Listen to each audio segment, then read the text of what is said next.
C'est la première fois dans mon travail que je base un ensemble de travaux sur un fait historique aussi précis. Je m'inspire beaucoup de l'histoire, de lecture, de l'histoire, mais normalement, je m'en inspire et je retransmets, mais je ne cite pas particulièrement un fait historique. Ici, oui. Donc, mais au tout début de cette exposition, ce qui a été l'amorce de tout ça, c'était un voyage.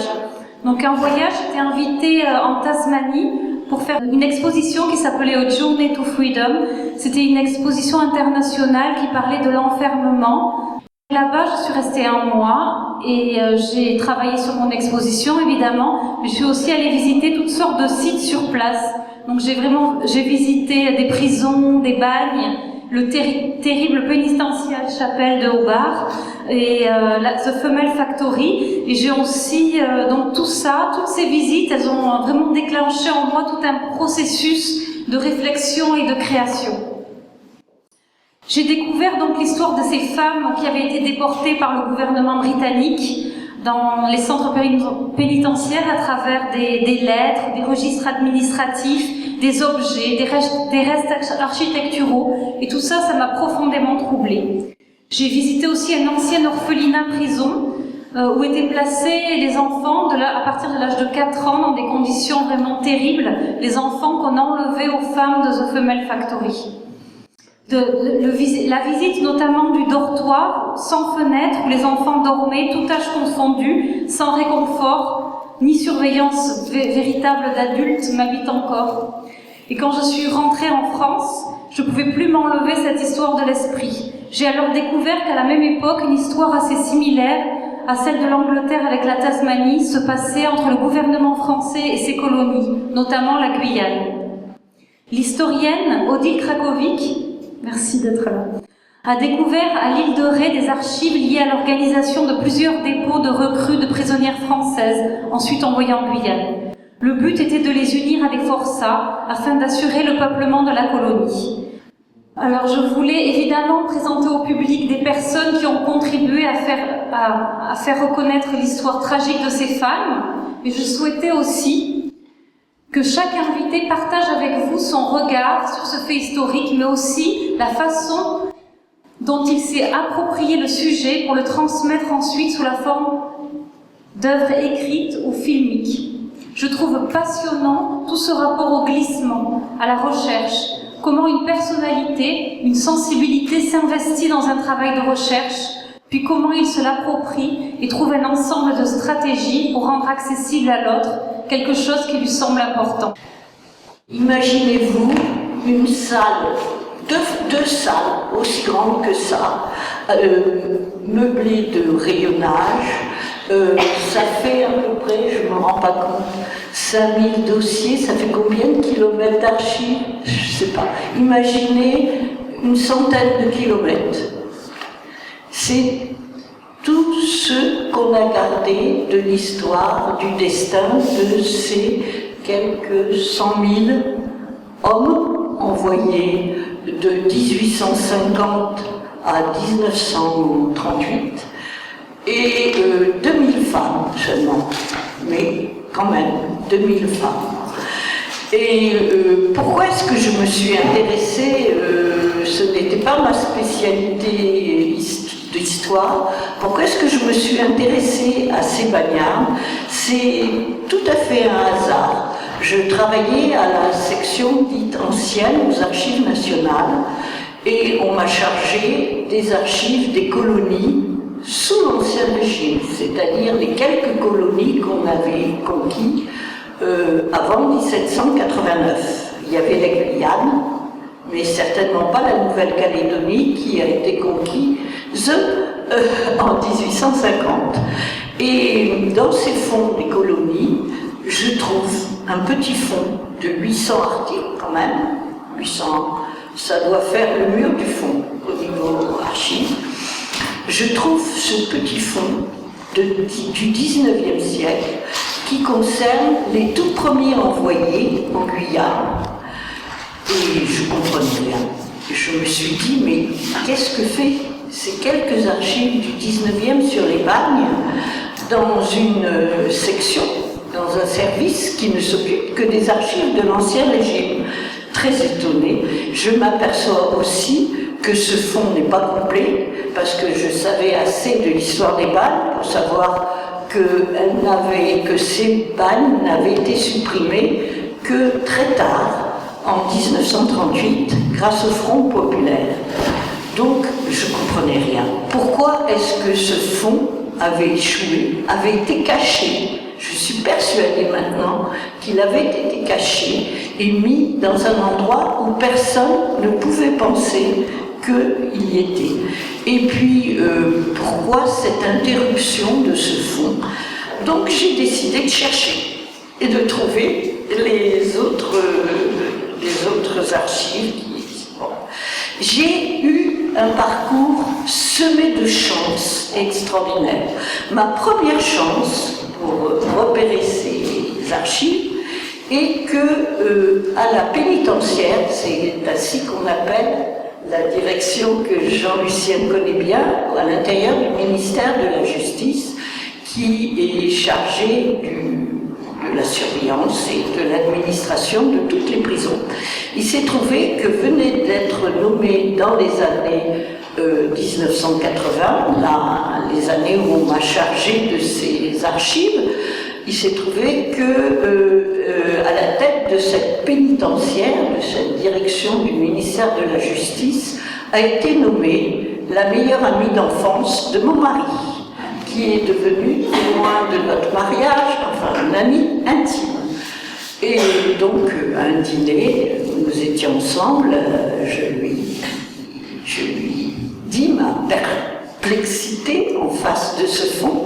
Elle me dit, pas d'histoire, je vais faire une enquête, je te trouverai tes archives. Bon, très bien. Et effectivement, c'est ce qui s'est passé. Quelque temps après, je reçois un courrier me disant qu'il y a pléthore d'archives à Saint-Martin-de-Ré, où il y a une prison, une maison d'arrêt, d'où partaient les bagnards et d'où ils revenaient quand ils échouaient à Saint-Martin-de-Ré, quand par hasard, très rarement, ils arrivaient à être libérés. Et donc, je suis allée à Saint-Martin-de-Ré et j'ai vu des combles d'une prison qui couvre un peu toute la superficie de cet établissement, de la ville. Des combles d'archives. Quelques 4200 registres, cartons pleins de dossiers, de photos, d'actes administratifs, extraordinaire. Que faire de toutes ces archives? Ignorées de tout le monde, jamais consultées, jamais vues. Heureusement, seconde chance, le pont qui reliait Saint-Martin-de-Ré, enfin l'île de Ré, à La Rochelle, venait d'être construit. Ouf! Parce que les archives sont habituées à manier des camions pour les déménagements, mais des bateaux, je ne suis pas sûre que j'en aurais trouvé. Enfin, le pont existait, donc j'ai pu trimballer ces milliers d'archives aux archives nationales.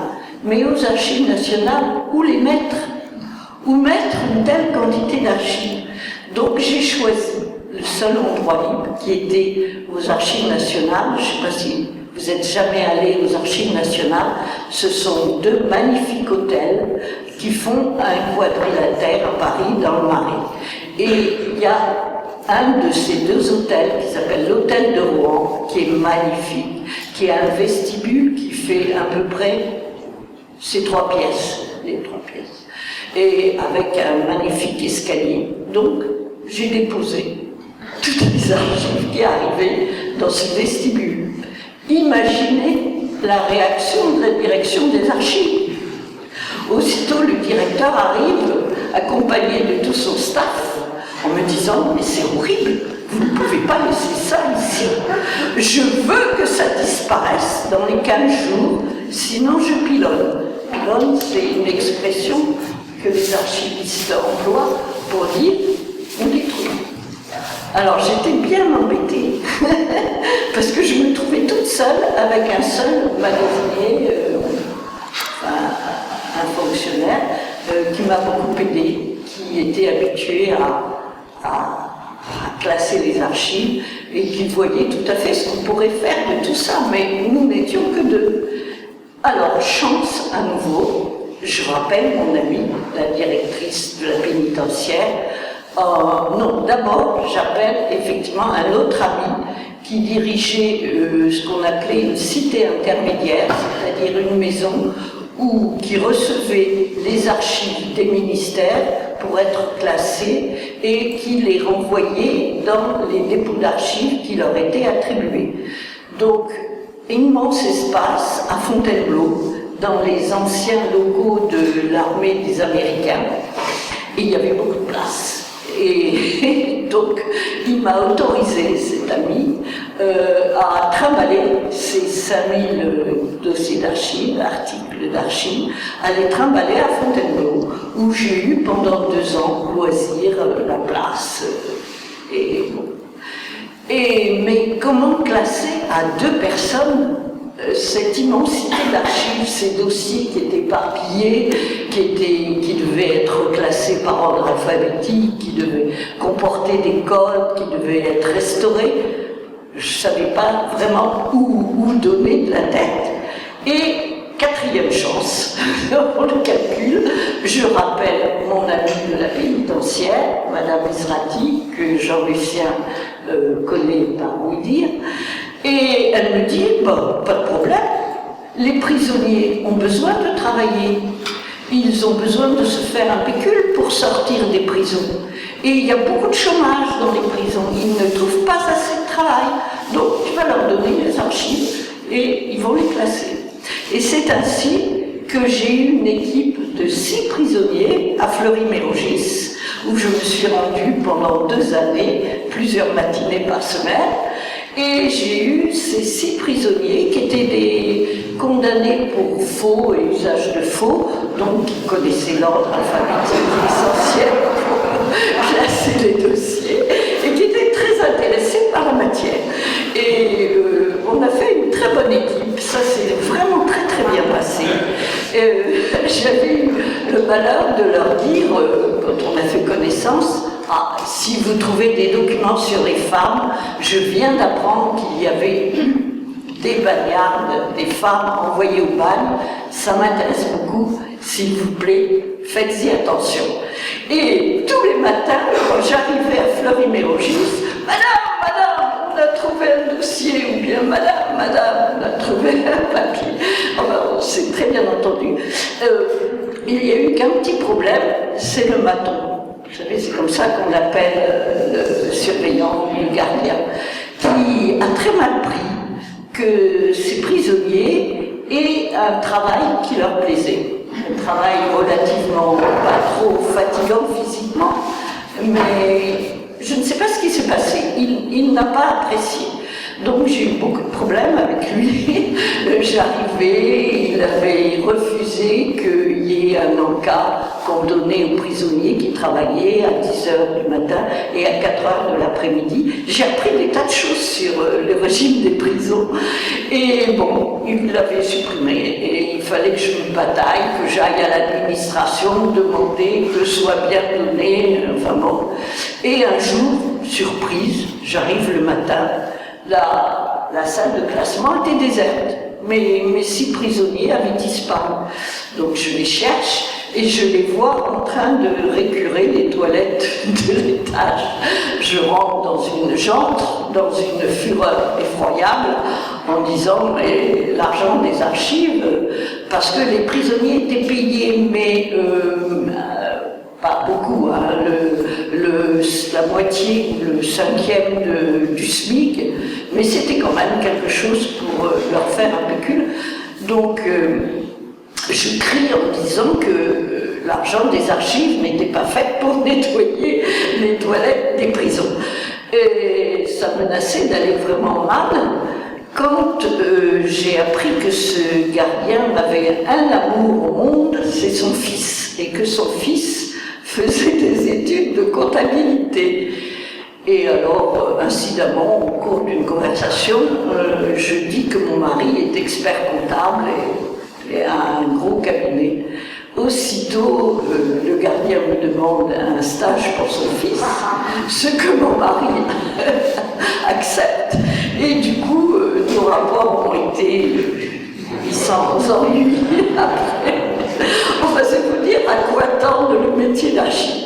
Et une fois classées, ces archives sont parties dans une nouvelle cité qui venait de se créer à Aix et qui était consacrée à ce qu'on appelle les archives d'outre-mer, c'est-à-dire les archives de toutes nos colonies. Voilà, donc l'histoire de ce fonds d'archives, et pour vous dire à quel point quand même, pour tout travail historique, d'art, Rachel en a un témoin, film, roman, les archives sont indispensables. Et j'ai eu la joie, vraiment, et je conclurai là-dessus, j'ai eu la joie de voir que, à partir de la mise à disposition du public de ces archives, il y a eu pléthore d'ouvrages, vous êtes d'accord? La thèse de Jean Lucien, des livres prestigieux, je pourrais vous citer, je ne sais pas, les livres de Michel Pierre, de Leclerc, enfin, il y en a beaucoup au niveau histoire. Il y a eu un renouveau des études sur les prisons autour de Michel Perrault, illustre historienne qui a beaucoup travaillé sur. Il y a eu un renouveau aussi des études ethnologiques, philosophiques, psychologiques, autour de Foucault, autour de Faugeron, autour d'un illustre professeur.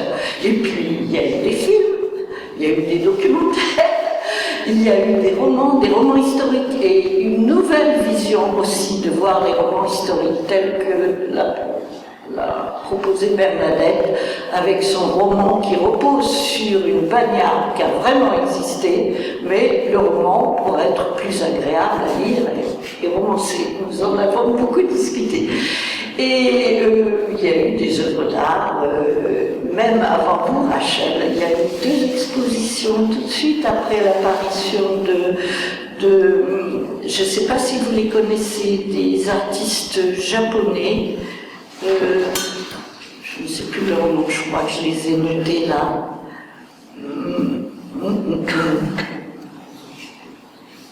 Je me souviens plus très bien. Les noms barbares. Voilà. José Barbanson, alors ça c'est l'historien le plus extraordinaire, et dont il faut que je vous dise un mot avant de finir, que vous avez beaucoup filmé. C'est un arrière-petit-enfant de Bagnarde qui s'est marié en Nouvelle-Calédonie, qui a eu des enfants, parce que les Bagnardes en Nouvelle-Calédonie ont eu beaucoup d'enfants. Je veux dire que la politique de population de la Nouvelle-Calédonie voulue par Napoléon III en Nouvelle-Calédonie a marché.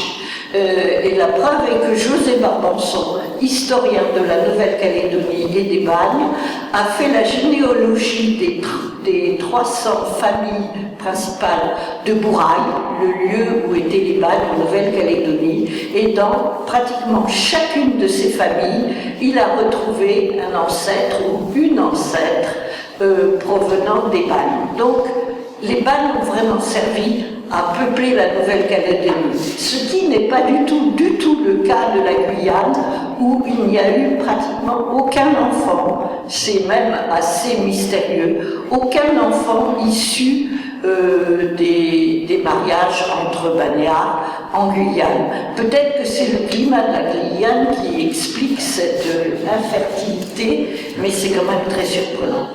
Voilà, donc je voulais vous dire que le métier d'archiviste a du bon et peut entraîner beaucoup d'œuvres à sa suite.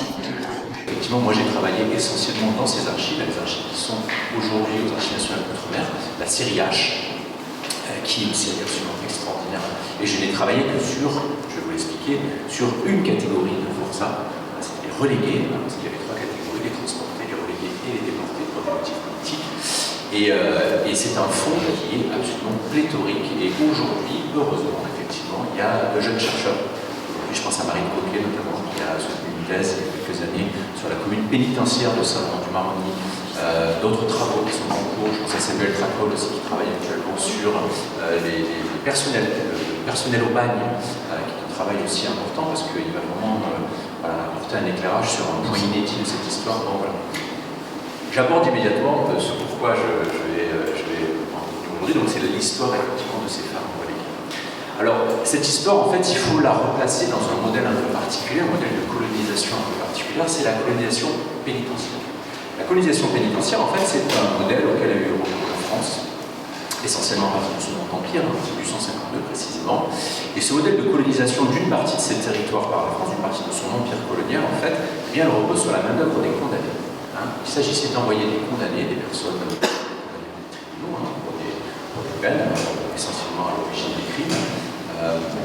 On les envoyait donc aux colonies, donc il y a 2 colonies qui vont être désignées, c'est la Guyane et la Nouvelle-Calédonie, et l'enjeu c'était effectivement de permettre à ces hommes ainsi qu'à ces femmes de pouvoir s'installer sur place et puis ensuite à terme, à l'issue de leur peine, de devenir colons.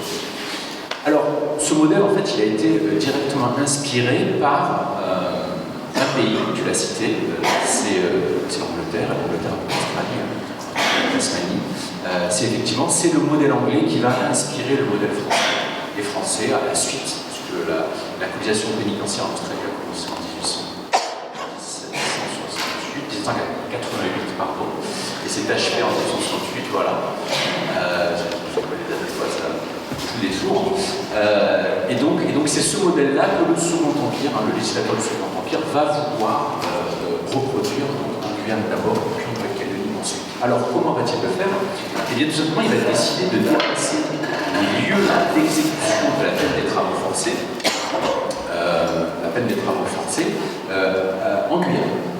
Auparavant, cette mesure, en fait, la peine des travaux forcés, elle s'exerçait dans des établissements pénitentiaires un peu particuliers, c'était les bagnes. Il faut bien comprendre qu'il y avait une hiérarchie des peines au niveau du code pénal en matière criminelle.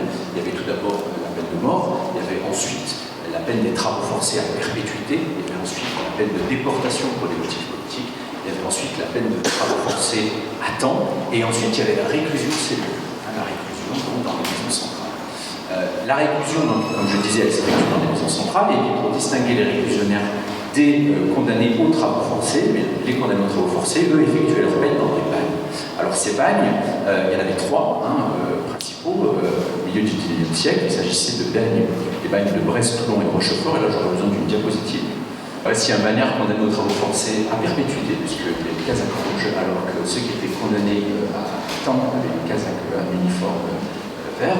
Et donc on décide en fait de déplacer ces bagnes en Guyane, initialement à partir du 152, puis officiellement avec la loi du 30 mai 1854, dite loi sur l'exécution de la peine des travaux forcés, ou loi sur la transportation. Alors quel est l'objectif en fait de cette mesure? Tout simplement, c'est d'abord de débarrasser la métropole de ses bêtes portuaires, de faire partir le chiot, le surnom de ces bannières à l'époque, de faire partir aux colonies pour qu'ils aillent aider à l'effort de développement colonial, puisqu'il faut savoir qu'en Guyane, on manque de main-d'œuvre, notamment à l'abolition de l'esclavage à partir de 1848. On a besoin de main-d'œuvre sur place, donc c'est une main-d'œuvre plutôt bon marché. L'objectif aussi, c'est de se permettre à ces hommes ainsi qu'à ces femmes, parce qu'il y a des femmes aussi qui vont être condamnées aux travaux forcés, de pouvoir, à l'issue de leur peine, s'installer sur place et de développer un embryon de peuplement. L'objectif, encore une fois, c'était de réinitialiser en quelque sorte l'exemple australien. Et puis, ça permettait aussi d'empêcher tout retour. L'objectif aussi, c'était d'empêcher cet éloignement. Il permettait aussi de ne pas voir ces condamnés aux travaux forcés revenir en métropole. C'était une solution effectivement d'exil. Alors voici un couple de concessionnaires pénaux, puisque l'idée, voilà, comme je le disais, c'était de permettre à ces hommes et à ces femmes de pouvoir s'unir. Et ces femmes, en fait, lorsqu'elles arrivaient, donc lorsqu'elles étaient condamnées aux travaux forcés, il faut savoir qu'il y avait un distinguo par rapport aux relégués, parce que je vais venir maintenant aux relégués. Les condamnées aux travaux forcés, donc les transportées, elles, en fait, elles avaient le choix. Elles avaient le choix, avant leur départ pour le bagne, elles avaient le choix soit de purger leur peine de travaux forcés dans une maison centrale, sur le sol de la métropole, ou alors elles pouvaient faire le choix de partir en Guyane. Mais le choix leur appartenait, elles le décidaient. Et lorsqu'elles arrivaient en Guyane, celles qui faisaient le choix de venir en Guyane, eh bien, elles étaient incarcérées dans un dépôt couvent, surnommé le couvent, à Saint-Laurent-du-Maroni. Saint-Laurent-du-Maroni, je vais vous le présenter ensuite, se situe donc en Guyane, dans l'ouest de l'année. C'est une commune pénitentiaire, c'est la seule et unique qui ait jamais existé en France. Elle a été créée en 1857, enfin la ville a été créée en 1857 et la commune en 1880. le statut pénitentiaire en tout cas. Et donc ces femmes, en fait, elles vont être installées dans ce pénitencier couvent et en fait, elles vont être regardées par des sœurs de l'œuvre de Saint Joseph de Cluny. C'est les sœurs qui ont la garde de ces femmes. Et l'objectif, c'est quoi? Tout simplement, c'est de permettre à ces femmes, à terme, de devenir, de se marier, à les transporter sur place, à des condamnés aux travaux forcés, qui peuvent les réclamer. Donc je passe vite sur cette histoire, puisque, je vais vous demander la prochaine diapositive, voilà, vous avez effectivement l'ouvrage des femmes bagnardes de Krakovitch, qui explique cette histoire en détail. Il faut savoir qu'il y a eu, en tout et pour tout, leur nombre est de 300. Alors, pour la Guyane, je crois que c'est 300, tu cites 394 femmes, 394 femmes, voilà, qui furent transportées en Guyane à partir de 1953. Donc ça, c'est les condamnés aux travaux forcés, et je vous renvoie dans vos travaux de Krakovitch, parce qu'effectivement, cette première phase de la colonisation pénitentiaire en Guyane s'avère être un échec, ça ne fonctionne pas du tout. Donc, le Second Empire recule et décide en 1863 de renvoyer tous les condamnés européens, exclusivement européens, en direction de la Nouvelle-Calédonie. Ne continuent à être envoyés en Guyane pendant cette période, à partir de 1863, que les condamnés dits coloniaux, essentiellement des Algériens. Et donc, il y a une deuxième phase dans cette histoire de la colonisation pénitentiaire de la Guyane, c'est la relégation, la loi sur la relégation. Ça, c'est ce qui nous intéresse précisément aujourd'hui par rapport au Guyane. La loi sur la relégation, elle date du 27 mai 1885, c'est la loi dite sur la relégation récidiviste, et elle prévoit, son article 1er prévoit l'internement à perpétuité sur le sol d'une colonie de condamnés récidivistes. Ce qu'on reproche à ces hommes, ainsi qu'à ces femmes, on va le voir, eh bien, c'est effectivement d'être des incorrigibles. Alors, qu'entend-on par le terme d'incorrigibilité? C'est-à-dire que cette loi, son article 4, comme on le voit ici, prévoit ce que les juristes de l'époque ont appelé une présomption irréfragable d'incorrigibilité. C'est-à-dire que la loi démontre positivement, matériellement, qu'un individu, condamné, qui réitère, récidiviste, qui se présente devant un magistrat et qui a sur son casier judiciaire un certain nombre de condamnations, eh bien, est considéré comme incorrigible. Alors, qu'est-ce qu'on entend par incorrigibilité? Mais c'est tout simplement que l'emprisonnement ne le corrige plus. Plus en mesure de le corriger. Au contraire, l'individu récidive ne s'agit pas de sortir, de rentrer en prison, c'est bien sûr des petites peines, c'est des petits condamnés qui sont dans les tribunaux et qui sont condamnés comme récidivistes. Et en fait, ce qu'on leur reproche, eh bien, ce sont de réitérer des délits. Parce que ce qu'on reproche effectivement à ces hommes ainsi qu'à ces femmes reléguées, eh bien, c'est le délit de vol simple. Il faut savoir que la majorité des relégués qui sont condamnés pour la Guyane, la dernière peine qui emporte leur relégation, eh bien, ce sont une peine de vol simple, de délit de vol simple. Je dis bien vol simple parce que le vol qualifié dans la catégorie de culture ou ce type d'aggravation, voilà, vous pouvez passer directement en cour d'assises et être condamné soit aux travaux forcés, soit à la réclusion selon la gravité des faits. Et là, on est sur du vol simple, des délits de vol simple. Par exemple, prenons l'article 3, là, vous voyez, 4 condamnations, soit l'emprisonnement, soit plus de 3 mois. Donc il suffisait qu'un individu se présente devant un magistrat. S'il avait été condamné préalablement, précédemment, près de 3 fois à plus de 3 mois de prison ferme pour un délit de vol simple, d'escroquerie, de vagabondage, ainsi de suite, petit délit, et bien s'il se présentait à nouveau devant le juge et que le juge le condamnait à une peine de plus de 3 mois de prison ferme pour un nouveau délit de vol simple, il était tenu de prononcer sa peine principale, par exemple une condamnation à près de 6 mois d'emprisonnement pour un délit de vol simple, ainsi que sa relégation. Donc, c'est une peine extrêmement sévère qui visait véritablement à éliminer socialement des individus qu'on considérait comme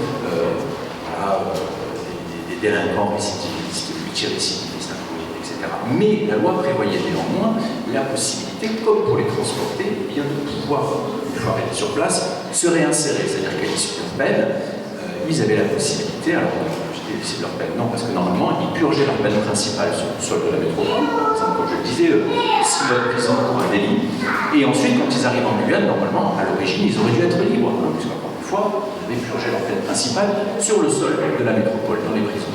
Sauf que quand ils arrivent en Guyane, ils n'étaient pas du tout libres. Il y avait un petit mécanisme, une petite subtilité. Ceux qui avaient les moyens financiers pour se prendre en charge sur place, eh bien, ceux-là étaient classés à la relégation individuelle. Effectivement, ils étaient libres de leurs faits et gestes dans la colonie. Par contre, ils n'avaient pas le droit de quitter des mouvements. Cela représentait un mouvement extrêmement faible, puisque ce sont des individus qui sont condamnés pour des vols. On se doute bien que ce sont des individus qui ont beaucoup d'argent. Et tous les autres, ceux qui n'ont pas les moyens pour se prendre en charge, eh bien ceux-là, c'est l'État qui va les prendre en charge. Donc qu'est-ce que c'est que la contrepartie? C'est qu'on les enferme dans des pénitenciers, qui travaillent pour le compte de l'État, donc ils sont contraints, soumis aux travaux forcés au même titre que les transportés. Le régime des transportés et des relégués est à peu près le même. Et pour les femmes, alors effectivement, comme on l'a vu pour les transportés, c'était facultatif, pas pour les relégués. Une femme, elle est reléguée, elle est reléguée. Elle n'a pas son mot à dire. Le juge, lorsqu'il prononce sa relégation, on le voit, la loi est automatique. Lorsque le juge prononce la 4e peine, le ciment, hop, la femme, soit une femme ou un homme, la relégation est obligatoire. Donc ces femmes, en fait, elles vont arriver en Guyane. Ça va, au niveau du temps ça va. Bon, vous me dites stop. Ces femmes, voilà.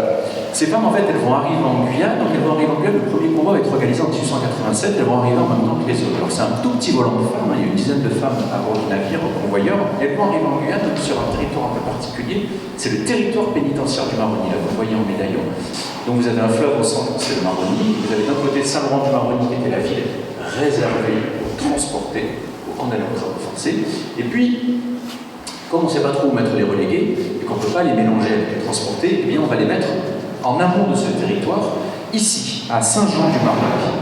Saint-Jean-du-Maroni, qui est un pénitencier qui va être créé de toutes pièces pour accueillir ces relégués. Et bien lorsqu'ils arrivent en Guyane, lorsqu'ils arrivent à Saint-Jean-du-Maroni, qui débarquent, rien n'est prêt pour les accueillir. Rien n'a été construit, rien n'a été bâti. Il n'y a absolument rien pour les protéger, ni eux, ni leur personnel d'accompagnement. C'est une véritable catastrophe à niveau d'impréparation. Absolument inouïe. Donc qu'est-ce qu'on fait? Eh bien ces femmes, plutôt que de les laisser à Saint-Jean-du-Maroni, les sœurs vont les ramener avec elles à Saint-Laurent. Et elles vont les installer provisoirement dans l'école des garçons du couvent, du dépôt couvent de Saint-Laurent-du-Maroni. Et puis les sœurs vont attendre que le commandant supérieur de la relégation, parce qu'il y a un commandant qui s'occupe de la construction du village de la relégation, parce qu'encore une fois, les relégués ne devaient pas être Guyane, notamment les relégués collectifs, ils devaient être accompagnés par l'administration pénitentiaire pour devenir des colons. C'est ça l'objectif, ils avaient purgé leur peine principale. Donc l'idée c'était de construire ce village. Alors on va construire le village. Et puis en 1889, eh bien, le commandant supérieur alerte à la garde supérieure, il dit écoutez, c'est bon, ça y est, c'est prêt. Les infrastructures pour accueillir les femmes sont enfin sur pied. Ça c'est le dépôt de Saint-Laurent-du-Maroni. Vous voyez là où elles vont être incarcérées.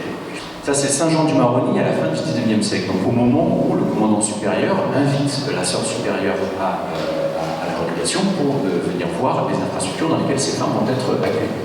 Et là, lorsque la sœur débarque, elle voit qu'effectivement, il s'agit de paillotes.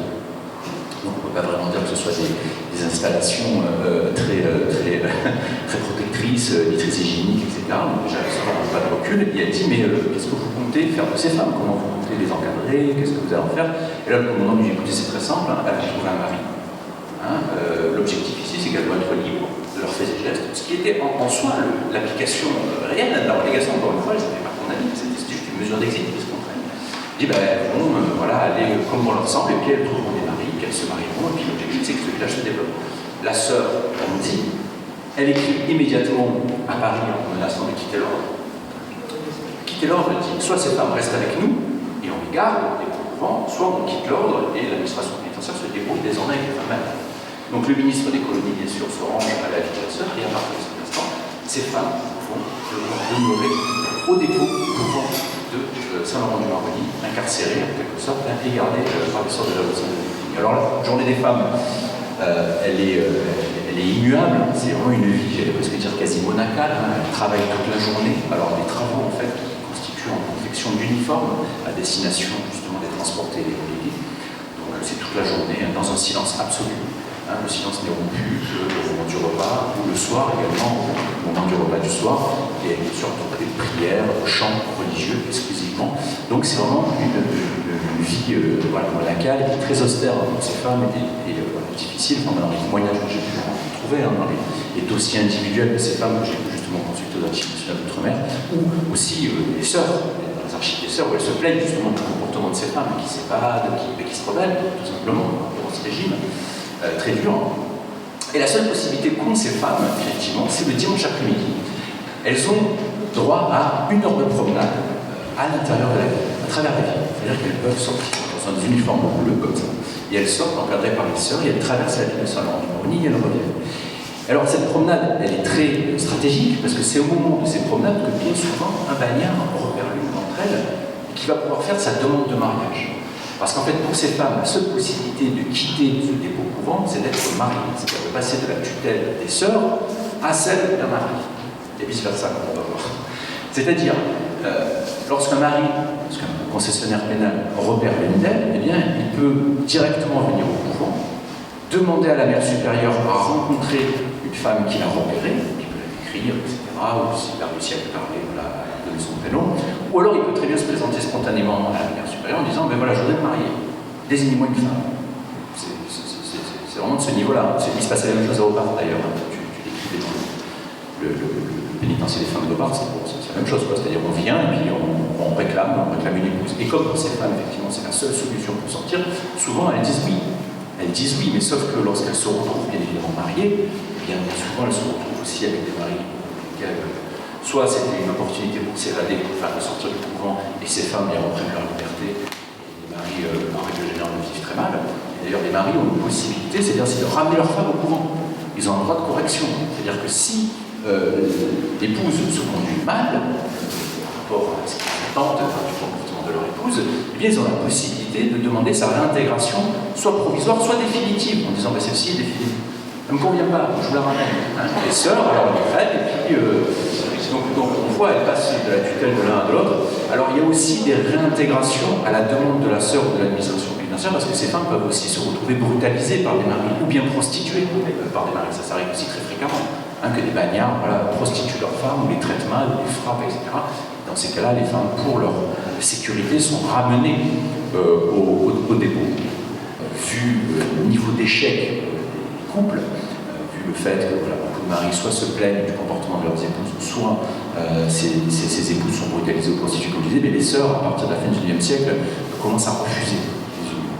Commencent à refuser les unions ou à ne les permettre qu'avec certains concessionnaires pénaux, et particulièrement algériens, parce qu'on considère que les Algériens sont plus sérieux, ils s'installent véritablement à l'issue de leur peine sur place, parce qu'ils ont une meilleure connaissance des travaux agricoles, etc. Ça, c'est des choses, des préjugés, des projections, mais néanmoins les sœurs considèrent qu'ils sont plus sérieux, entre guillemets, que les concessionnaires pénaux européens, qui bien souvent, eux aussi, en fait, des manières pour sortir du pénitencier, demandent à obtenir une concession, c'est tout simplement pour pouvoir échapper justement au pénitencier, aux travaux forcés, donc se retrouver dehors, etc. Et bien souvent, ils ne s'occupent pas de leur concession et ils ont bien d'autres choses à faire, etc. Parce qu'eux-mêmes ne sont pas agriculteurs. Enfin, toujours est-il qu'on considère que les Algériens sont. Et donc, la sœur favorise les unions avec les Algériens, ce qui a l'air et la manière d'énerver aussi ces femmes qui parfois ont de véritables sentiments pour un fiancé, par exemple, quelqu'un avec qui elle voudrait vraiment s'installer, et la sœur refuse. La sœur supérieure refuse.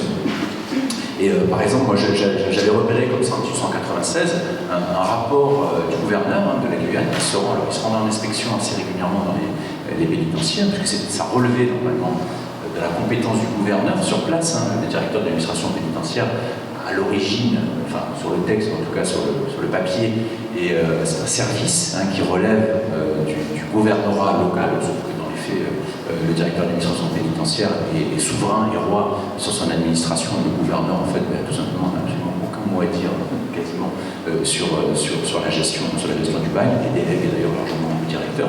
Mais lorsqu'il se rend sur place, le gouverneur, en fait, il se rend compte que, effectivement, la sœur refuse les unions. Donc en fait, il écrit dans son rapport, il le fait remonter au ministère des colonies en disant mais attendez, il y a un problème, j'ai des plaintes auprès de 9 relégués qui ne parviennent pas à obtenir de mariage. C'est ça l'objectif, c'est qu'elles se marient, qu'elles sortent, qu'elles ont des enfants, etc. Que se passe-t-il Mais systématiquement, le ministère des colonies et le directeur de l'administration pénitentiaire évitent tout le temps de contrarier les sœurs. Pourquoi? Parce que si elles contrarient les sœurs peuvent très bien dire, elles l'ont déjà dit une fois, on s'en va. On s'en va et on vous laisse le travail. Le travail, ça veut dire quoi? Ça veut dire qu'il faut faire venir des surveillantes, des femmes, pour encadrer des bagnardes. Ça représente des frais, ça représente un coût, etc. Et l'expérience est tellement marginale. Il faut savoir qu'il y a eu 519 relégués qui ont été envoyés en Guyane de 1887 à 1904. C'est très marginal. Ce sont des femmes qui sont plutôt âgées. Alors, elles sont plutôt âgées. La moyenne d'âge, moi j'avais fait la moyenne d'âge par rapport à leur registre matricule, que j'avais retrouvé aux ANOM, c'est 38 ans. La moyenne d'âge de ces femmes, c'est 38 ans. Donc c'est très tardif, imaginez, avec un âge aussi élevé, c'est très difficile bien évidemment d'envisager des expériences des freins démographiques. Il y a très peu d'enfants qui naissent de ces unions, et les quelques-uns qui naissent en plus, en règle générale, ont une espérance de vie vraiment très réduite. Il faut savoir que, moi j'avais calculé l'espérance de vie d'un relégué de cette période, de 1887 à 1918, l'espérance de vie d'un relégué européen sur le sol de la Guyane est de 6 ans. Quand un relégué arrive, son espérance de vie moyenne n'excède pas 6 ans. Les choses vont s'améliorer par la suite, à partir de 1910-1915, il y a des améliorations au niveau tout simplement parce qu'en fait on va reconstruire aussi le village, comme je vous ai montré, alors Mayotte, on va le reconstruire sous la forme d'un pénitencier, et voilà, avec des briques, des barreaux, etc. On va les enfermer, on va les séparer, etc. Donc effectivement, ça va grandement améliorer les choses au niveau sanitaire, et c'était surtout pour préserver une main-d'œuvre de forçat qui va désormais travailler exclusivement pour le bagne et non pas pour développer un quelconque projet de colonisation pénitentiaire autonome. Et donc, ces femmes, donc, voilà, l'expérience est un véritable échec. Elles connaissent en plus un taux de mortalité très effroyable. À partir de 1903-1904, il y a des épidémies de fièvre jaune qui sont vraiment extrêmement dures, avec des taux de mortalité vraiment effroyables, à tel point qu'en métropole, en fait, eh bien, la commission de classement des récidivistes, c'est une commission qui se réunit peu de temps avant le départ du convoi. On parlait de Saint-Martin-de-Ré. Saint-Martin-de-Ré, en fait, c'était le dépôt d'étape des condamnés aux travaux forcés et des relégués avant leur départ pour la Guyane ou la Nouvelle-Calédonie. C'est-à-dire qu'ils arrivaient, ils purgeaient, le relégué purgeait sa peine principale dans un établissement pénitentiaire, et ensuite, il arrivait donc à Saint-Martin-de-Ré, donc en train ou en voiture CLR selon eux, et il était incarcéré dans sa prison centrale le temps que son convoi soit organisé. Et puis, cette commission de classement des récidivistes, elle se réunissait au ministère des colonies quelques temps avant le départ du convoi, et ont décidé de qui était classé au régime de la relégation individuelle, grosso modo qui était libre en arrivant dans la colonie, ou qui était classé au régime de la relégation collective, c'est-à-dire qui se retrouvait aux travaux forcés à Saint-Jean-du-Maroni, grosso modo. Et donc cette commission, au regard justement des chiffres de mortalité, etc., décide de boycotter l'envoi des femmes, décide d'elle-même de ne plus envoyer en 1904 à leur fait. Et donc effectivement, l'information quand même finit par remonter au ministère des colonies, on commence effectivement à se soucier du sort de ces femmes, et on décide en 1905 de ne plus en envoyer. Et en 1907, il y a une loi qui est votée qui abolit la relégation des femmes. C'est un tel échec, de toute façon, on abolit la relégation des femmes, et désormais les femmes, lorsqu'elles sont condamnées à la relégation, eh bien ça se traduit par une interdiction de séjour de près de 20 ans. Voilà. Vous avez un musée dédié à l'histoire de la justice qui est en ligne, qui s'appelle Criminocorpus, et dans ce musée, vous pourrez notamment découvrir un certain nombre d'expositions virtuelles. Donc, dans les bagnes, vous avez une exposition sur le plan de la relégation de Saint-Jean-du-Maroni, plusieurs bagnes australiens, parmi lesquels le film Factory. Voilà, je vous remercie. Quand je suis rentrée de Tasmanie, que j'ai parlé de ma visite de The Female Factory, on m'a indiqué un documentaire merveilleux, et j'ai alors visionné Femmes au bagne, les oubliées de l'histoire.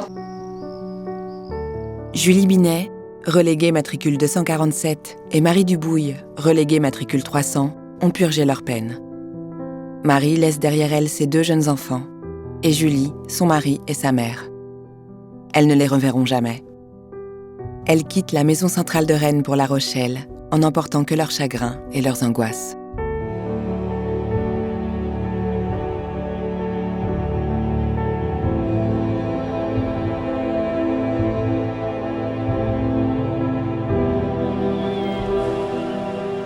Avant de prendre la mer, les femmes restent quelques semaines à la maison d'arrêt de La Rochelle, les hommes à la citadelle de Saint-Martin-de-Ré.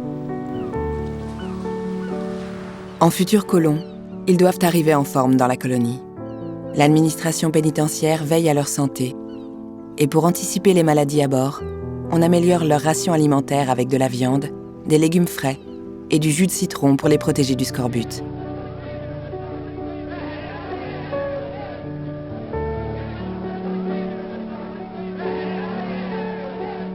Les femmes voyagent séparées des hommes et des membres de l'équipage et restent sous la surveillance des religieuses.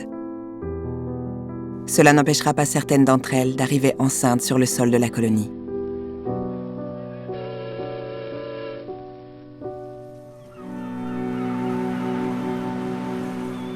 Un mois dans le ventre du bateau. 1 mois dans la promiscuité, les maladies, la chaleur, l'ennui.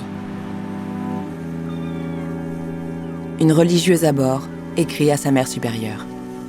Nous nous sommes embarqués le 17 juin avec 29 femmes reléguées sur un petit vapeur qui nous a conduits à l'île d'Aix où nous attendait le steamer Le Calédonien. Un immense bateau construit exprès pour transporter cette race d'hommes et de femmes désignés sous le nom de condamnés et de relégués. Ces pauvres malheureux ont été de suite conduits dans leur cage. C'est bien le nom que l'on doit donner aux parties du bateau qu'ils habitent. Ce sont de véritables cachots, cela faisait pitié à voir. Nos femmes n'étaient pas mieux logées. Elles ont été de même entassées dans un espace si restreint que certaines ne pouvaient se tenir que couchées, et l'abord de leur cachot était si difficile qu'il nous fut expressément défendu d'y aller.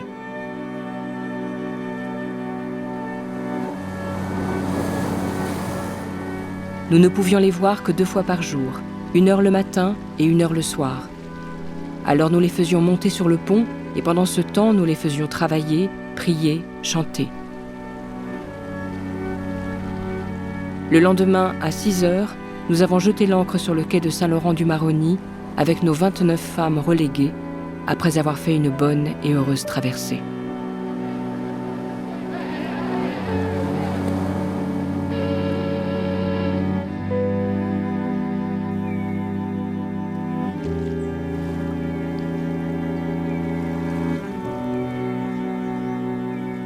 Quelles furent les premières sensations de Julie Binet et Marie Dubouille lorsqu'elles débarquèrent en Guyane?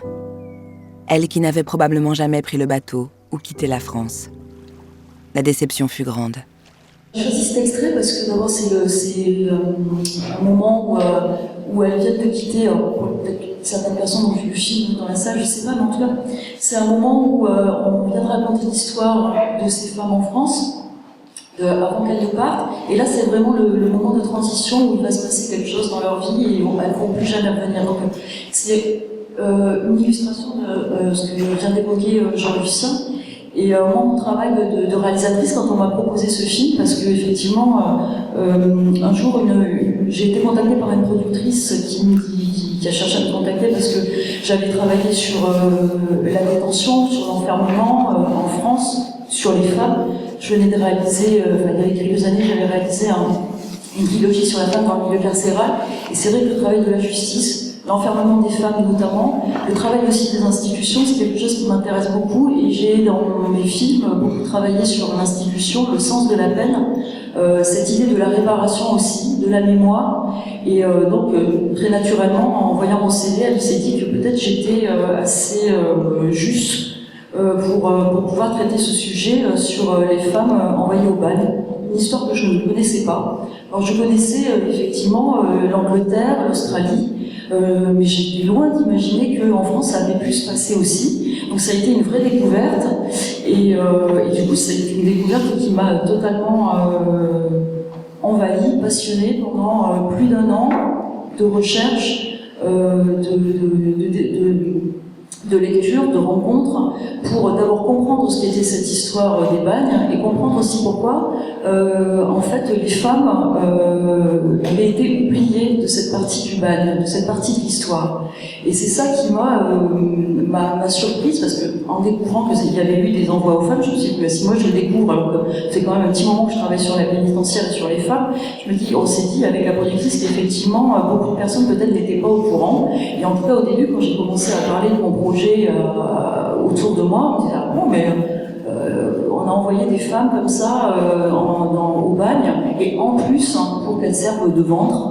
C'est une expression que j'ai entendue en tout cas de la part d'une descendante en Calédonie qui me dit voilà mon arrière-grand-mère a servi de ventre et je trouvais que c'était intéressant d'aller faire un film là-dessus parce que effectivement il n'y en avait pas ou alors en tout cas à ma connaissance, en tout cas de mes recherches, j'avais pas découvert de film sur le sujet, et qu'il y avait très peu aussi de livres, d'écriture, de notes en fait sur ces femmes qui avaient été envoyées, oubliées, encore une fois, un petit peu comme dans les prisons françaises où elles sont à peu près 2000, hein, c'est à peu près 4% de la population carcérale en France, donc c'est une population en fait qu'on dit 6. Ah, bon, on va dire 6, mais ça reste tout de même assez peu. Et donc c'est une population en fait qui est un petit peu ignorée, on ne sait pas trop ce que sont ces femmes.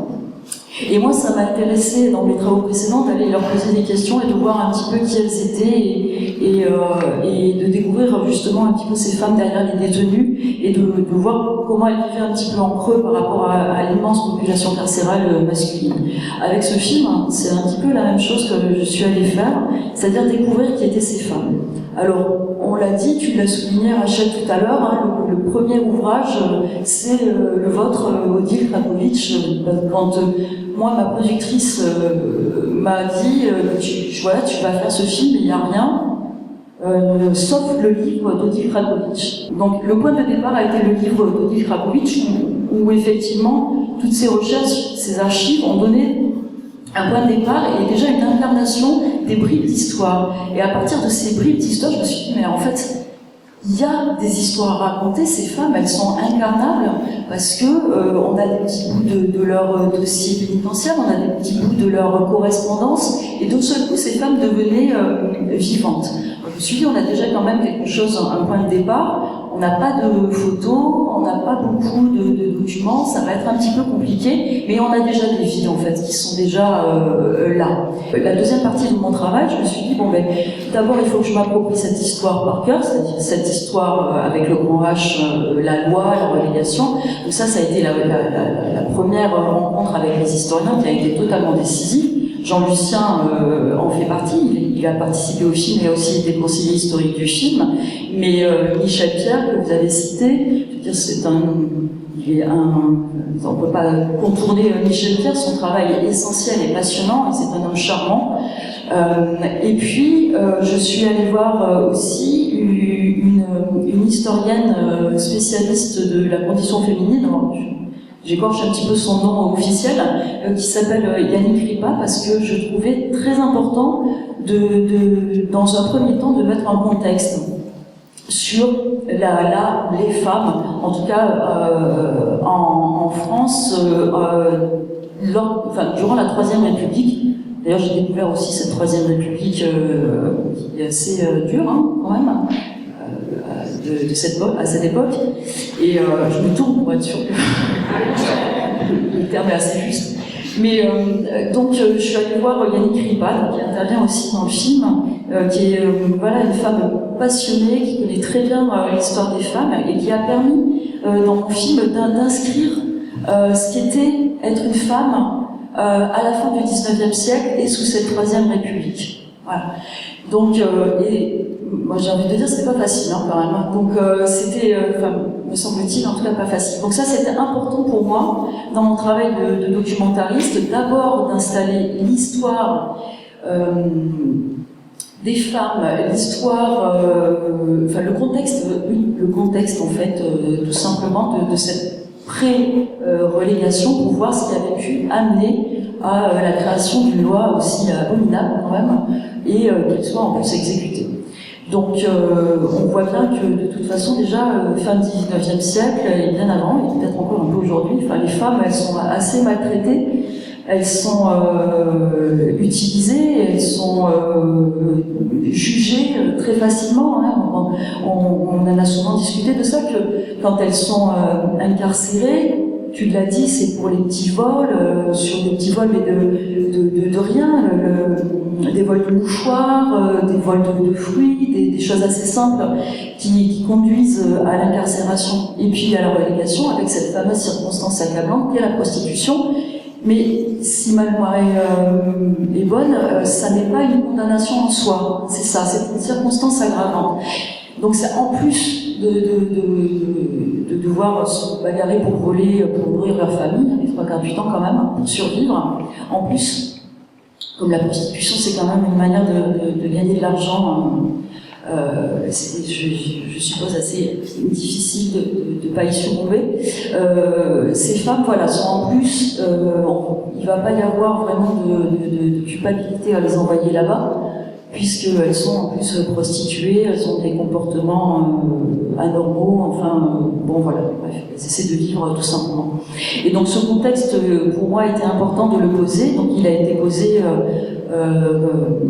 dans le film par les interventions des historiens, et puis aussi par tout un tas d'archives que je suis allée chercher dans les fonds, parce qu'on a quand même une chance en France, c'est d'avoir des archives, des fonds d'archives qui sont vraiment très très riches. Donc j'ai essayé de recréer ce contexte historique avec les archives, avec les photos, puis en mélangeant aussi des images que je suis allée filmer, notamment à Saint-Martin-de-Ré, à la maison le centre de détention pour femmes de Rennes, parce que c'était des lieux qui ont eu leur rôle très important déjà à la fin du XIXe siècle, qui sont encore dans la pénitentiaire aujourd'hui, qui accueillent encore des femmes ou des hommes à Saint-Martin, et je trouvais important d'essayer d'avoir cette passerelle entre passé, présent, et en fait, c'est des lieux qui n'ont pas vraiment bougé, parce que quand on voit les archives, on se dit, mais on est presque, quoi, sauf qu'il y a de la couleur et que c'est animé. Donc c'était pour moi important d'aller chercher ce lien entre avant et passé, présent, pour pouvoir raconter cette histoire. Et puis, quelque chose qui a été aussi questionnant, c'est de dire, il n'y a pas beaucoup d'archives de photos de femmes de l'époque, de Bagnarde notamment, grâce au travail des collectionneurs qui font un boulot, enfin qui ont des fonds vraiment incroyables, qui m'ont été indiqués aussi par les historiens, puisque ce que je viens à souligner juste, c'est que ce petit milieu du Bagne, il est petit, quoi. Donc en fait, quand on y rentre, chacun va vous adresser à tel collectionneur, à tel historien, tu peux aller chercher dans tel fond et tout. Et ça, c'est une chose, mais vraiment très très précieuse, quoi. Il n'y a pas de... Enfin, moi, j'ai pas senti qu'il y avait de précaré en disant, voilà, ça que j'ai trouvé, c'est moi. Non, c'est vrai, un vrai partage. Moi, ça m'a énormément aidé dans mon travail.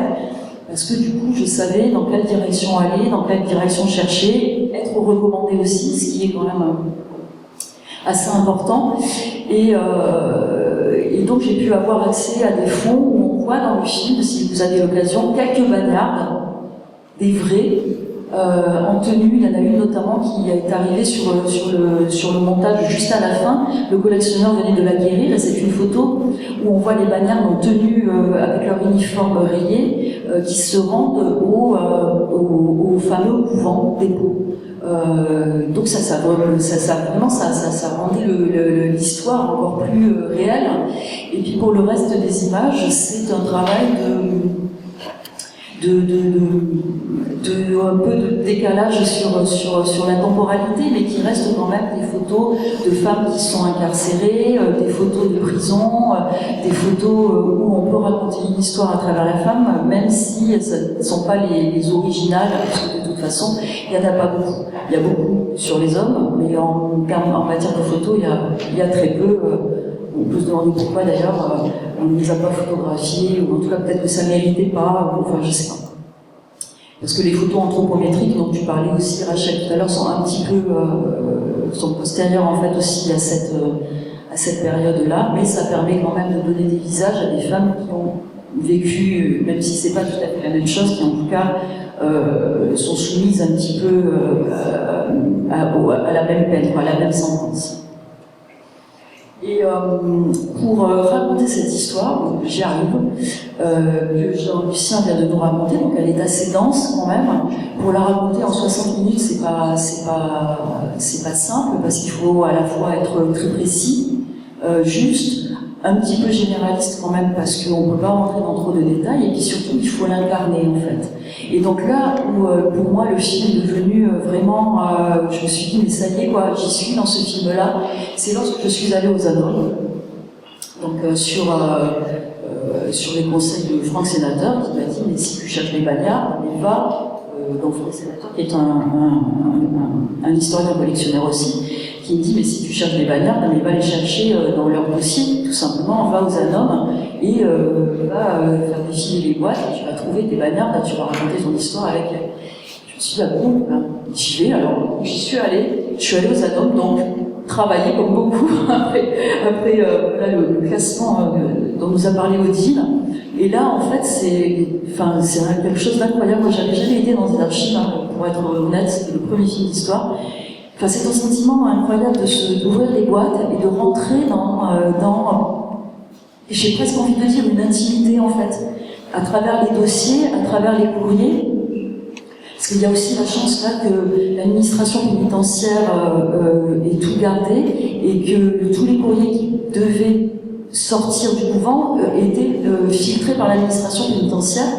Et donc en fait on a retrouvé dans ces dossiers, il y a des choses vraiment incroyables, notamment ce que tu racontais Jean-Lucien quand chacun va se plaindre de l'autre.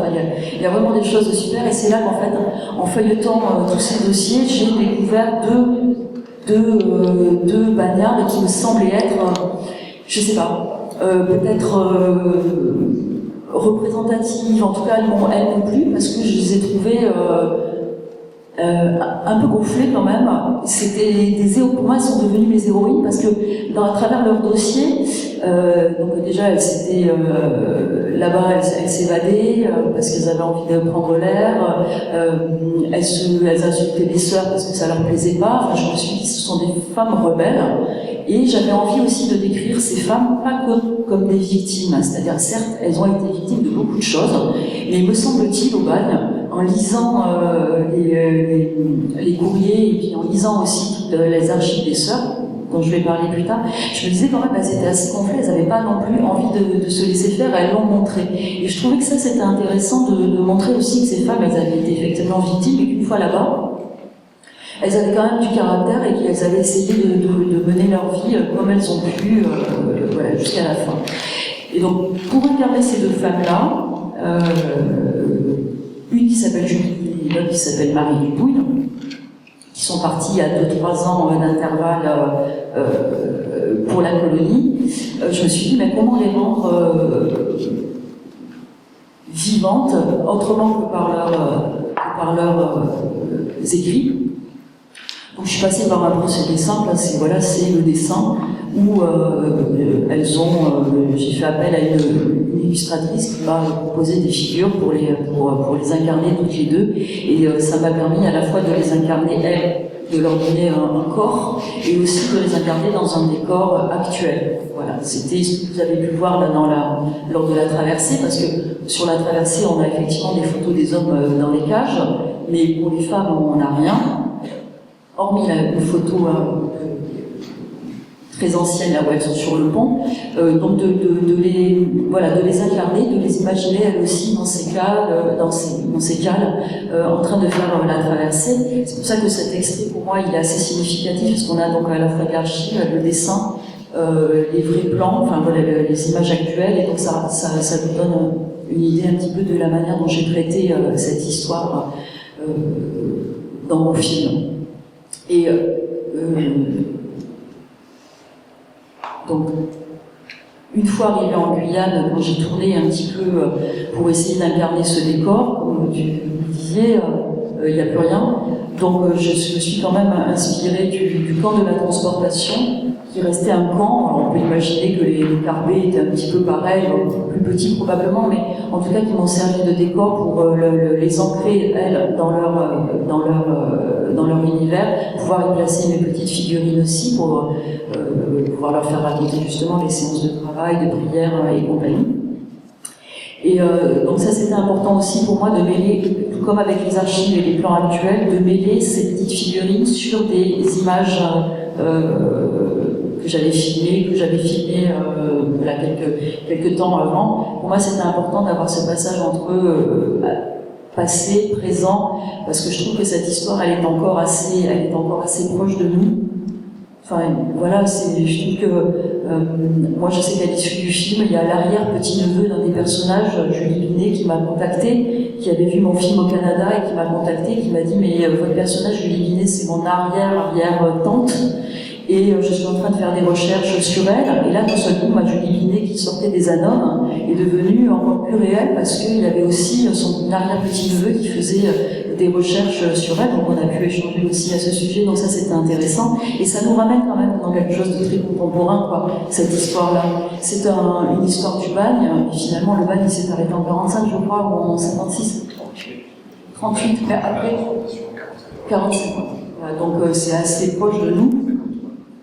Et donc je trouvais, voilà, tout ça pour en revenir à cette histoire d'image, je trouvais intéressant de pouvoir incarner dans un décor assez présent. Et et en plus d'avoir la chance de pouvoir aller en Nouvelle-Calédonie pour aller rencontrer là des descendants, des vrais descendants de Bagnards. Comme vous le disiez, en Calédonie, la colonisation finalement, le projet a bien fonctionné. Si bien qu'à un moment donné, ils l'ont même arrêté, pour pas qu'ils prennent trop de place par rapport aux autres colons. Donc ça, c'est aussi quelque chose d'intéressant. Et de pouvoir aller rencontrer justement Louis-José Barbançon, qui est la mémoire de l'île, où on ne peut pas avoir accès à une documentation sans passer par lui, qui retient, qui gère en tout cas toute cette mémoire. Et donc avec lui, j'ai eu la chance qu'il me raconte son histoire et qu'il me fasse rencontrer aussi des descendants pour dire encore une fois que cette histoire elle est assez proche de nous. Et puis il y a encore des personnes qui portent ce qui a été longtemps un tabou, qui tend quand même maintenant à devenir presque une fierté pour certains, et en tout cas qui n'ont plus peur de ces racines-là. Et voilà, donc c'est un film qui m'a amené à en tout cas interroger à la fois beaucoup le passé, à la fois le présent, à la fois, je terminerai là-dessus, juste parce que peut-être je suis un peu long, sur effectivement le rôle des sœurs. Moi j'ai trouvé ça intéressant parce que, à force d'un petit peu de patience, j'ai pu aller dans leurs archives. Sûreté Conseil d'ailleurs, tu m'as dit que c'était possible, d'aller lire les lettres de toute la correspondance durant le bagne. En fait, elle faisait des rapports hebdomadaires, et puis après, je crois que c'était mensuel, hebdomadaire jusqu'à Cayenne, et puis après, ça repartait à la maison mère en France. Donc d'avoir pu lire comme ça, une écriture souvent très serrée, les rapports que faisaient les religieux sur leur bagnarde, qui n'étaient pas toujours tendres, qui étaient parfois un peu jugeants, mais moi j'ai trouvé quand même qu'il y avait une certaine affection aussi dans ces rapports avec ces femmes, parce que finalement elles étaient quand même logées un petit peu à la même enseigne, elles aussi elles ont vécu les maladies et la malnutrition et le reste. Et je tenais à avoir des points de vue croisés dans mon film, à la fois ce que vivaient les Bagnards à travers leur dossier, à travers l'histoire pure, c'est-à-dire l'histoire de la loi, l'histoire celle qu'on ne peut pas changer, et d'avoir aussi ces sœurs qui avaient leur propre lecture du travail qu'elles étaient en train d'effectuer sur place. Et l'extrait qui est dans le film sur cette lettre qui raconte une des lettres qui raconte la traversée. Ce que j'aime bien, c'est que on peut imaginer quand même que ces femmes à fond de cale, c'était pas génial, qu'en plus elles se faisaient violer, alors qu'elles devaient être normalement bien séparées, et que quand même la sœur dit on chantait 1 heure et ça se termine par on a fait une bien belle traversée. Et je trouvais que voilà, pouvoir croiser des regards comme ça, c'était intéressant pour proposer peut-être chacun plusieurs lectures, en tout cas à travers le film, et tout en étant me semble-t-il juste. Donc maintenant, comme nous allons donc donner la parole à Bernadette Pécassou-Cambrac, qui écrivait Les journalistes. J'ai acheté son livre La dernière bagnarde, publié chez Flammarion en 2019, et j'ai trouvé son roman vraiment très émouvant et très visuel, un sens de la romance pour transmettre du réel. Moi, quand j'ai commencé mon travail, rien n'existait, à part le livre d'Odile Flakovic. Hélène n'avait pas encore fait son travail, et la thèse de Jean-Lucien n'était pas parue, puisqu'elle est parue en 2013, c'est ce qu'il vient de me dire. Et puis il y a un élément très important, je le dis en petit préambule comme ça rapide, les sœurs de Cluny n'avaient pas ouvert leurs archives, ce qui fait que ni Odile ni moi n'y avons eu accès, alors qu'Hélène, des années après, y a eu accès. Ce qui a changé quand même la donne pour le contenu du travail, moi j'ai fait ce qu'on appelle l'intuition, le regroupement. Alors, mais là je ne vais pas vous bassiner avec les détails, je vais plutôt vous parler de mon travail de romancière, sachant, parce que ça n'est pas inintéressant à savoir, que je suis quand même journaliste, que j'ai passé 20 ans, donc j'ai passé de film, radio, télé, j'ai fait du news aux 20h pendant plus de 15 ans, et ensuite les grands documentaires Arte et La 5. Bref, à partir de là, j'ai fait ce travail, elle Rachel souhaitait que j'intervienne, du passage on va dire, de l'historique au roman, et du fait réel au roman. Ce n'est pas si facile, ça demande une certaine exigence et aussi une certaine prise de liberté et une prise de risque. Pour m'aider dans l'écriture, j'ai gardé son nom. Alors j'ai fait comme tout le monde ici, comme Hélène, j'ai été aux archives, donc en 2008, et j'ai rencontré les archivistes d'Aix-en-Provence, et j'ai travaillé là-dessus. Et j'ai vu tout de suite que Marie, elle avait été mariée, tout ça. Bon. Alors, si je commençais à rentrer dans la vraie histoire de Marie, je devais aller jusqu'au bout de sa vraie histoire. Moi, j'en ai fait un symbole. Mais pour m'aider dans mon récit, comme elle était de chez moi, ce qui m'a touchée, j'ai bougé le curseur. Par exemple, sur ces jours-là, j'ai dit elle était d'Oloron, alors que c'était Monin, pas très loin. Je me suis donné comme ça quelques petits flottés. Voilà. Mais j'ai gardé le nom parce que ça m'a aidé, ça me pulsait, ça m'a motivé. Qu'est-ce qu'on bouge? Marie Barthès, par exemple, la vraie, elle avait volé, elle avait été récidiviste, etc. Ça, je le dis. Mais si dans mon roman, je mets, elle avait volé, qu'on appelle le vol à la tire, vous savez, c'est pas romanesque, ça c'est documentaire.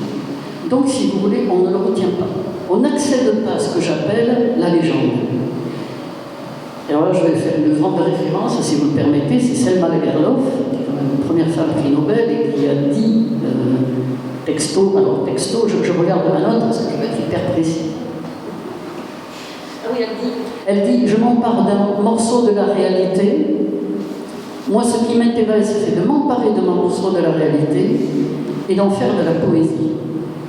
Il se trouve que cette attitude me convient très bien, personnellement, à ma mesure, attention, mais c'est ce qui me convient. C'est-à-dire, moi, par exemple, si je vous donnais des références cinématographiques, j'aime bien Ken Loach, mais je préfère Ridley Scott. C'est-à-dire le grand écran, 35 mm, allez, quoi, quand il a fait Gladiator, vous voyez, il est allé, c'est Las Vegas, quoi. C'est-à-dire, on n'est plus du tout dans le réel, on est dans autre chose. Et on atteint, là, alors on prend, la réalité, forcément, elle n'est plus tout à fait juste. Mais c'est pas ce qu'on cherche quand on est dans le roman ou dans les films de fiction. On cherche peut-être quelque chose qui est de l'ordre de la légende. Un exemple précis, très technique. Donc, elle vole à tir. Si moi je raconte ça, oui, vous êtes dans le documentaire. C'est très important, le documentaire. Attention, c'est-à-dire que tout d'un coup, on raconte la vérité, ou une vérité, parce qu'il n'y en a pas qu'une, de l'histoire. Moi, c'est pas mon rôle.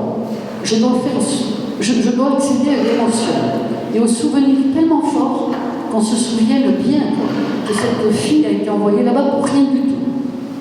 Vol à la tire, c'est trop banal.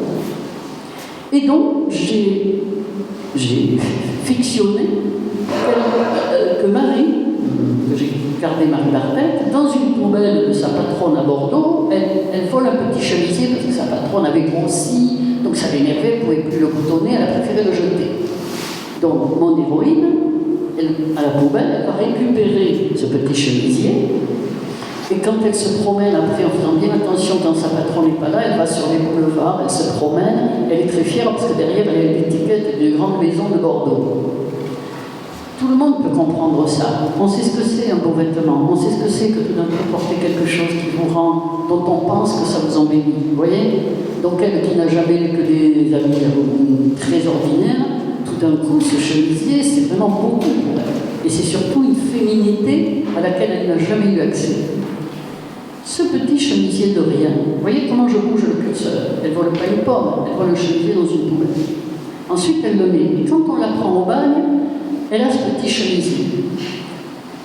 Alors, tant pis, je vous raconte le truc parce que sinon vous n'allez pas comprendre. Mais ce petit chemisier va me servir de fil conducteur émotionnel qu'on va oublier, mais qu'on va retrouver à la fin comme symbole à la fin de mon livre. Pourquoi? C'est ça, la fiction.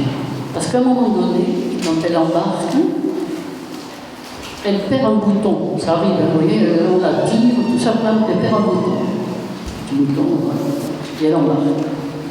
Et un jeune médecin, plus loin dans le livre, alors je vous dévoile quelque chose du livre, mais tant pis. Un jeune médecin qui embarque et qui attend d'embarquer parce qu'il a envie de vivre des aventures. Là-bas, lui, il a lu des livres d'aventure, donc pour lui, c'est l'aventure, quoi, de partir là-bas. Et puis, il veut montrer qu'il est un médecin engagé et qu'il prend sa part des difficultés. Il s'appelle Romain, il s'en va, et quand il est toujours sur le bord, là, aller regarder quand arrive le bateau, et il voit ce petit bouton. Et c'est un joli petit bouton parce que c'était une boutique chic. Du coup, il y avait une petite fleur peinte sur ce bouton. Alors lui, son imaginaire s'enflamme, il dit « Oh, c'est joli, ça doit être une jolie jeune femme qu'il a perdue, etc. Son petit bouton. » Puis, bon, il s'apprête à le jeter, puis machinalement, il le met dans sa poche. Comme ça, il le gagne. Puis il l'oublie, bien sûr. Puis il part au bagne, etc. Je passe les péripéties du bagne, je continue mon fil de fiction. Quand à la fin, ce jeune médecin, après les péripéties, meurt, on envoie ses vêtements à ses parents. Et donc, c'est les bagnards qui sont chargés de les laver, de les repasser. Et donc, mon mari nettoie, et puis elle prend la veste, elle l'appuie, et dans la poche, ce petit bouton. Et ce petit bouton, elle ne comprend pas. Comment mais il le reconnaît. Ce petit bouton de son chemisier, j'en parle après dans la soupe du bateau, son chemisier a été fripé, jeté. Ce petit bouton, c'est une émotion, c'est Bordeaux, quoi. C'est le quai de la Garonne, c'est tout. Et oui, j'en suis encore émue, parce que autant Hélène était émue dans la réalité des personnages qu'elle a travaillé, autant moi dans les personnages fictifs, puisque moi, ma Marie, elle est réelle et fictive, j'insiste. J'ai été très émue aussi, j'en serais encore émue, vous voyez, d'en parler. Ce petit bouton de rien du tout, elle ne comprend pas. Qu'est-ce qu'il fait là, dans la bouche de ce jeune médecin? Et tout d'un coup, c'est aussi la vie qu'elle n'a pas eue, les amours qu'elle n'a pas eus sur les quais de la Garonne. Je dois me soigner parfois, je suis trop émotive sur mon truc. C'est la grande difficulté de la fiction. Moi qui ai travaillé dans le réel et la fiction, c'est qu'on y croit. Ma Marie Barpette était devenue plus vraie que la vraie. Et c'est là qu'elle a la difficulté. Donc elle a retrouvé ce petit bouton qui lui fait remonter tout. C'est comme la Madeleine de Proust, tout un flot d'émotions. Eh bien, je vais vous dire, dans mes lectrices, parce que c'est un livre, j'ai fait un très gros succès avec ce livre, de gens qui ensuite ont été voir et qui avaient déjà lu le livre d'Odile Krakovic, et certainement qui ont après eu accès à d'autres documents. Eh bien, ce petit bouton, c'est ça qui sépare la fiction, c'est un exemple qui sépare la réalité de la fiction. Si j'avais parlé du vol des récidivistes, voilà quoi. Ce petit bouton a énormément marqué les lecteurs et il les a rapprochés de mon héroïne Marie. C'est-à-dire tout d'un coup, ils ont eu avec elle cette immense émotion de l'injustice qui leur a été faite. Parce qu'ils ont touché du doigt un truc que tous peuvent comprendre, alors que voler une pomme, oui, c'est pas pareil. Il y a dans ce petit bouton toute la poésie du monde, vous voyez, des choses inaccessibles, des hasards de la vie. Et du coup, ça touche au cœur. C'est la grande différence entre écrire une réalité et faire une fiction. Et cette liberté, il faut se l'accorder, elle n'est pas simple. Dans ce récit, souvent je me suis fait violence, d'abord parce que je n'avais pas tous les éléments, puisque les sœurs de Cluny, je ne les avais pas, et qu'il me fallait quand même respecter une réalité, mais en même temps être capable de prendre sur moi, de la transcender, ou d'en faire autre chose, pour accéder à l'essentiel, faire comprendre au cœur combien l'injustice qu'avaient subi ces femmes. Et c'est, depuis des années, le travail que je poursuis, entre fiction et roman, je suis devenue romancière et j'assume ce nom avec fierté. Je ne suis pas un écrivain dans la blanche, je suis une romancière grand public, ça me va. Et c'est un exercice même qui me passionne. Voilà ce que je pouvais vous dire, je pourrais encore vous en parler puisque j'ai fait quand même, j'en suis à mon 20e roman. Alors, il y a un exercice que j'ai fait à Delon de Calman-Lévy qui m'a ramené vers mon métier. Ils m'ont appelé justement pour ma capacité à faire des romans historiques, mais je ne sais pas si on peut dire historique, moi je dirais romans romanesques. Ils m'ont appelé pour faire la biographie de Geneviève de Gaulle. Et ils m'ont demandé de faire une biographie romancée. Parce que justement, ils se sont aperçus, les professionnels, qu'en fait, passer par le biais du roman permet de toucher à autre chose. D'abord un public plus large, mais aussi à autre chose dans le cœur des gens. Odile Krakovic a eu la gentillesse, quand nous avons fait le voyage, de m'exprimer qu'elle comprenait ça et qu'elle aussi, maintenant, trouvais qu'effectivement, par le roman, on a abordé quelque chose de différent. Il n'y a pas de plus ou de moins. Regardez, quand le livre Papillon, qui quand même, à l'époque, c'était quand même un proxénète, il faut le dire, hein, il fait un livre sur le bail où il est un héros. Alors, si on regarde l'histoire pure, c'est complètement, il y a des anachronismes, il y a des invraisemblables, et puis il n'a pas du tout vécu ça. Il n'empêche que ce roman, avec Steve McQueen, joué par les Américains, donc on sait ce qu'ils savent faire, a touché le monde entier. Et à partir de là, beaucoup ont connu l'existence du bagne. Donc, je crois qu'avec la fiction, je ne le crois pas, je le vis par mes livres, avec la fiction, on peut faire aussi un travail, en tout cas. C'est le travail qui convient à ma nature un peu romanesque, qui avait longtemps été bridé par le sérieux du journalisme, et le sérieux du documentaire, des dates, des chiffres, et de la sacro-sainte vérité. Je me permettais, en toute liberté, d'accéder à une émotion différente. Voilà. Merci à vous tous, c'était vraiment intéressant. J'avais vraiment envie que vous puissiez partager tout ce rapport aux différentes formes d'expression comme ça et de partage. Voilà, moi je suis sculptrice et dans mon langage c'est la matière. Et j'avais vraiment la nécessité d'incarner dans la matière cette histoire.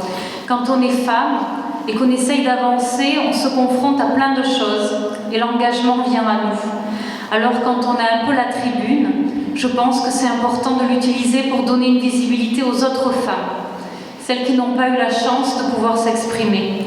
Ici, je ne parle pas seulement des reléguées dans l'exposition, mais de toutes les éloignées, de celles qu'on a éloignées parce qu'elles dérangeaient, ou qui se sont éloignées par choix, par exemple dans une abbaye, pour échapper au mariage ou avoir accès à la culture, par exemple. Et lorsque Marie Ménestrier, directrice de l'abbaye de Montbusson, et Sybille Roquebert, responsable de la production des expositions, sont venues en février 2020 dans mon atelier de Bruxelles pour m'inviter à faire une exposition monographique à l'abbaye de Montbusson, j'étais déjà immergée depuis 2 ans dans ce projet autour des relégués. Elles m'ont offert ce superbe écrin chargé d'une longue et passionnante histoire de femmes. Un écrin propice au repli, à la réflexion, avec lequel j'ai tenté d'entrer en dialogue à travers cette exposition qui, j'espère, a su vous toucher.